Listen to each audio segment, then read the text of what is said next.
Okay, so now we are going to do 3 chapters, all of which will be on geometry.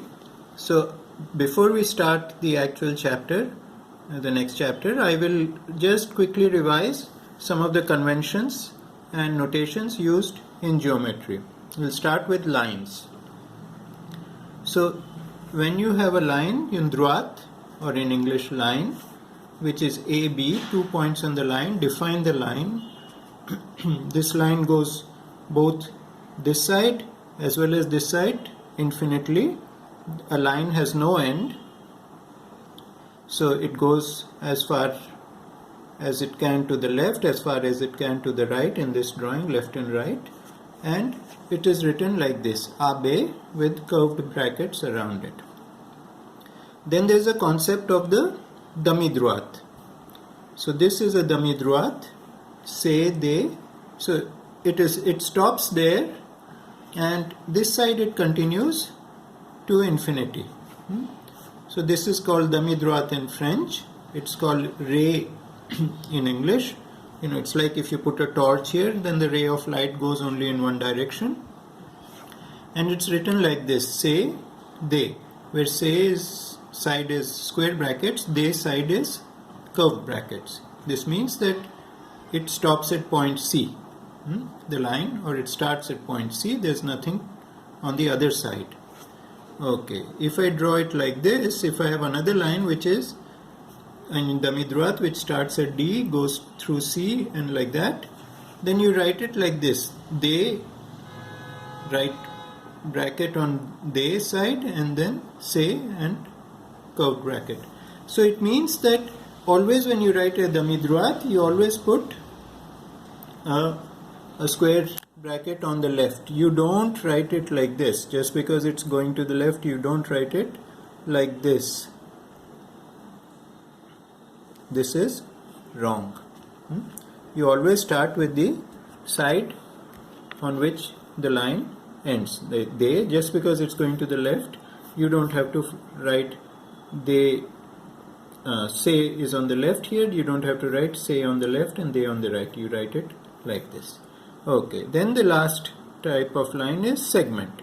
Segment is E to F. Here this is a segment, and it only defines the line between E and F. There is nothing to the right, nothing to the left of E, nothing to the right of F. It's called, in French it's called segment. In English it's called segment, and it's written like this, EF, with square brackets on both sides, signifying that that's where the line ends. The segment ends at F, segment ends at E. It doesn't go beyond these points. Okay. In an equation, when you write the length of a line, then you write F est égal à 10 centimeters. So actually what I said was length of a line. You always have a length of a segment. Between 2 points, it's always a segment. There is no ambiguity about it. You couldn't have the length of a line like that, because that length is infinite.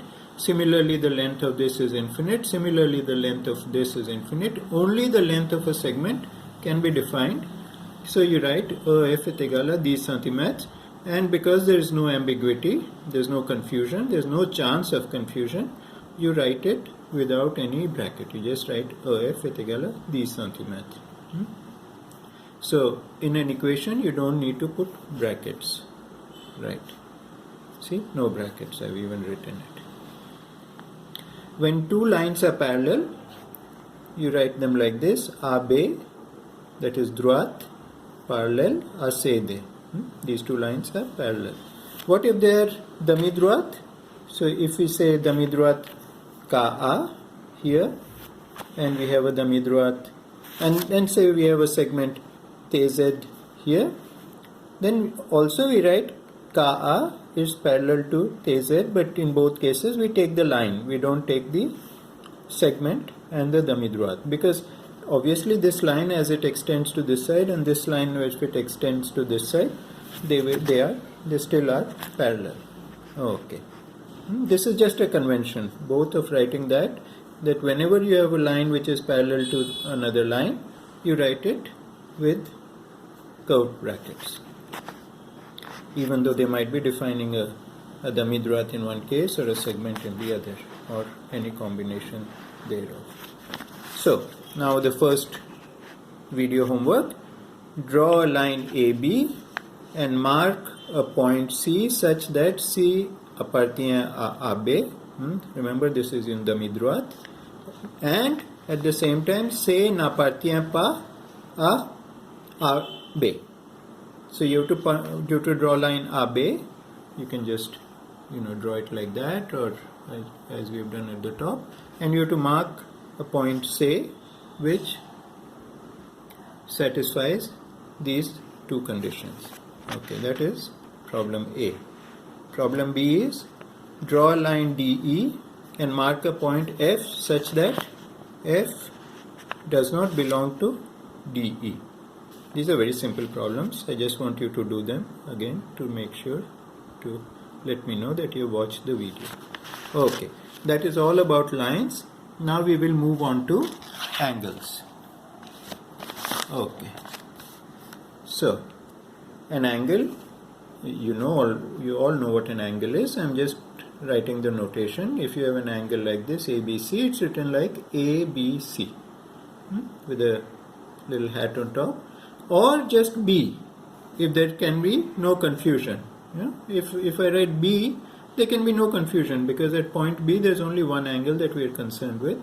So so if you write it, you have to write, example, if you put it in with numbers or in an equation, you have to write ABC est égal à 65 degrés. Don't forget the degree when you are when you're writing the actual value. Sometimes you want to take the outside angle. So the F, but this angle around there, not the small angle but the big angle. So then you put it the F, you put an inverted hat on it. You can write then, example, DEF est égal à 290 degrés. So if I write that, then if I wanted to write DEF est égal à, what would it be? Well, this angle plus that angle add up to 360, so it will be 360 minus 290 is equal to 70 degrees. There. Okay, then some conventions again, some names. So if you have two angles like this, A and A', they are called angles opposés par le sommet. They are also called opposite angles. And of course, A' est égal à A. Angle A' est égal à angle A. Then if you have two angles like this, A and B are adjacent angles. In French, angle adjacent. You know all this. Okay? Then some terms about, if C plus D est égal à 90 degrés, C et D sont complémentaires. Angle complémentaire means two angles that add up to 90 degrees. Similarly, if two angles add up to 180 degrees, they are called supplémentaires. All of this you know from last year, but I'm just reminding you. You might want to pause this video and copy these pages down into your notebook so that you can easily refer to them. That is, if you need to. If you really have learned it well, then you really don't need to do that. Okay, so let's take an example when you have two lines that are parallel, and you have a line une droite séquente. Then these two opposite angles are equal. They're known as angle alterne interne, internal angles, alternate internal angles here. Sorry, alternate internal angles. I forgot to write the word internal there. You also have alternate external angles, angle alterne externe, but we don't really need to go into that here. And then the last thing about angles is when you have two parallel lines and you draw une droite séquente, on a des angles C et D, C est égal à D, angle corresponding angles. This is to do with angles. Okay. Now we come to, there's a whole chapter on this, but you should know because we'll use these terms. Similar triangles, in French, triangle semblable, two triangles are similar if they have the same shape but different sizes. So that basically one is an enlargement or reduction of another. So here I have drawn them. So two triangles which are similar in shape. What does it mean, similar in shape? One of the properties is that these angles A and A prime are equal, B and B prime are equal, C and C prime are equal. Also the ratios of the sides will be equal, but that is actually what Theorem de Thales is all about. We'll come to that when we start the chapter in a day or two. Okay. So these are the conditions, these are the properties of triangle semblable, that the angles are all equal. One fine point is that if you flip this triangle in this respect and make C on this side and B on that side, they're still called semblable, even though the shape is not the same. If one is reversed. So maybe I'll draw one. So let's say we have a triangle like this, and then if I draw that, this angle is equal to this angle is of course equal to this angle, 90 degrees, and this angle is equal to this angle. So these are also called similar triangles, but you see they're not in the same orientation. One of them has been flipped. So technically they're also called triangle semblable as long as angles are equal. Then remember we did chapter 10, agrandissement et réduction. This was a chapter, étudier l'effet d'un agrandissement et réduction. This was way back when we were still having normal classes before COVID and all. This was the second chapter we had done, and there was this thing on agrandissement réduction. This is page 148 by the way, and we had agrandir ou réduire une figure, c'est construire une figure de même forme, same shape, en multipliant les longueurs de la figure initiale par un nombre k strictement positif. So that is what we had. So we had if k est plus grand que 1, il s'agit d'un agrandissement. If k est plus petit que 0 et plus grand que 0, pardon, et plus petit que 1, il s'agit d'une réduction. Si k est égal à 1, il s'agit d'une reproduction. You remember all this. We did quite a few problems on this. You remember k? I know some of you had problems with the k concept. And here we saw that this is page 148. You can read it. See, this figure is a enlargement of this figure. It's also rotated a little bit, that we don't care about. One is an enlargement of the other. And then we had effet sur les aires et les volumes. When k is 1.5, then here l'aire d'une surface est multiplié par k carré, le volume d'une solide est multiplié par k cube. Some of you had a lot of problem with this, but in the chapters that follow, we will not be looking, I don't think, at areas and volumes, perhaps at areas. So this is not of concern right now. So let's come back to our agrandissement et réduction, because I will add one more property to it. Remember I said, if you want to, when I said remember, I said it was back in January or February, that when you want to enlarge or reduce a figure, where do you draw it exactly? Where do you place it with respect to the original figure? And we had come to a concept called centre d'homothétie. In English, I at that point used to call it reference point. I'll explain that to you. So, if we have this original figure, if I do k est égal à 2, that means I make it twice as big. You see, it is twice as big. And if I make this smaller, this is the initial figure, I make this smaller, 3 squares gets reduced to 2 squares. So it is k est égal à 2 sur 3, qui est égal à 0,66. Si k est plus grand que 1, c'est un agrandissement. Si k est plus petit que 1, c'est une réduction. Si k est égal à 1, c'est une reproduction. That means if you multiply each side, the length of each side by 1, you'll get the same answer. You'll get the same value. So then you'll just be the same size perhaps drawn elsewhere. Okay, so now we come to this interesting concept, centre d'homothètie, center of homothety. In English it's called homothety. So here, if you have an original figure, let's see, here you have an original figure A, B, C, D, and I want to enlarge it to 2 times. So the way would you draw it? I mean, if you have, this is my original figure and this is my figure that is 2 times as big, it looks like that here.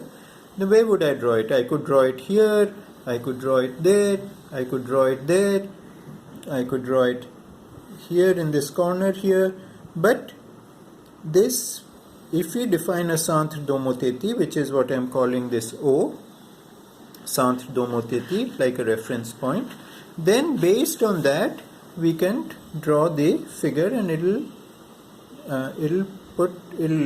define where the enlarged figure will come. So the way to do it is this: you draw a line. This is your original figure A, B, C, D, and you draw. This is a centre d'homothètie that is given to you, and then you are told that you want to enlarge it 2 times. Ka est égal à 2. So first you do is you join O and A, and you just keep on drawing this line. You need to draw this line this way. Similarly, O to B and continues, O to C and continues. O to D I have not drawn because it would have become confusing, but that also you have to draw. You have to draw for all the points of the figure. And then you say OA' est 2 fois OA. Pourquoi 2 fois? Parce que K est égal à 2. K est égal à OA' sur OA, OB' sur OB, OC' sur OD, OD' sur OD. So basically you first, this is the square, rectangle, then you draw all these lines going OC, OB, c'est droite, OA, demi droite rather, because you're going in this direction, OC, OB, OA. Then you measure this OA and you mark off the same value here, A'. So then you will get OA' sur OA est égal à 2. You do the same for all of these, you will get 3 points, 4 points, you join them up, you will get this figure.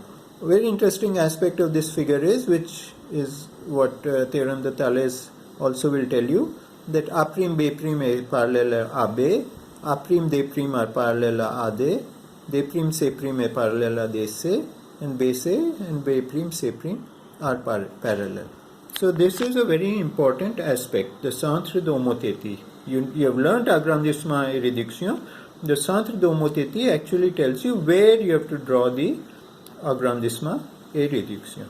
Let me turn the page and I'll give you another example. It's a little messy, my drawing, I'm afraid, I'm sorry, but this is I'll talk you through it. The video is almost ended. So this is my original figure ABC, a triangle I've taken very simply. This is my centre d'homothètie O, and I say K est égal à 0,8. So that means it is less than 1. That means I want a reduction. So I will get a triangle ABC, which is my original triangle. It will get reduced to a triangle which is 0.8, 0,8 size of this. So what I do is I take this is the O that is given to me, centre d'homothètie. I join OA. I join OA. I measure OA. Then I take 0.8 times that and I mark this here. So if this was 5, OA suppose was 5 centimeters, then OA' would be 0.8 times 5, which would be 4. So then this would be 4. I do this with all 3 points, so I get A', C' and B'. You see in red I have got these lines going OA, OB and OC, and I get points A', B', C'. So then when I draw this triangle, this is the triangle which is 0.8 times the size of ABC, and interestingly you will also note AB prime is parallel to AB, B A prime C prime is parallel to AC, B prime C prime is parallel to base A. This is the same thing we saw with the rectangle on the previous page. Now this is very simple, but now what I do is I give you another centre d'homothétie, O prime, how do you say it? O prime prime, and I ask you to draw another triangle with the same ka. So if you do the same thing, you join O and A, you join O and B, you join O and C, and then you mark out 0.8 times on that length, you will get a triangle A prime prime, B prime prime, C prime prime. Prime the, A the prime, A prime the. Anyway, so I have drawn that in dotted lines, and you will see that this triangle is the same, is equal to this triangle, because both of them are 0.8 times the original triangle ABC, and but both these new triangles are 0.8 times, so they're both equal and identical. Equal is the wrong term. They're both identical but in different places. They're in different places because when we did the reduction, we took different centre d'homothétie. So same K, different centers of homothety. A prime, B prime, C prime, triangle A prime, B prime, C prime is identical to A the prime, B the prime, C the prime. Okay? Okay. Now the final video homework. So you draw one figure like that in trapeze, 2 centimeters, 2 centimeters, 3 centimeters. Join it. Let's call these points A, B, C, and D. And this is my centre d'homothétie. You put this point wherever you like, here somewhere on the left, and then not too far away, maybe put it 4 centimeters or so far away, and then you draw this with, that means you enlarge it with K est égal à 2,5. So you know what you have to do. You have to take O and you have to draw a line through A, you have to draw a line through D, you have to draw a line through C, you have to draw a line through B, and then you have to mark out 2.5 times on these lines and join the other points. You will get one figure which is 2.5 times the size of this figure. Okay, so this is where I stop. I will, the next thing that we will do is we will actually start on chapter 11, and I will just turn to the page in the book. See, in a day or two you're supposed to return the books. Doesn't matter, because I will be giving you video lessons, and the homework that you have to do, instead of just telling you the numbers, I will actually send you the photos to do, the photos of the problems to do. It's a little bit more complicated for me, maybe a little bit more complicated for you, but essentially it is the same thing. There is no way you can keep the books. I think one of you can keep the books because you're not even in Pondicherry. Okay, so now here page 158. This starts with homothétie.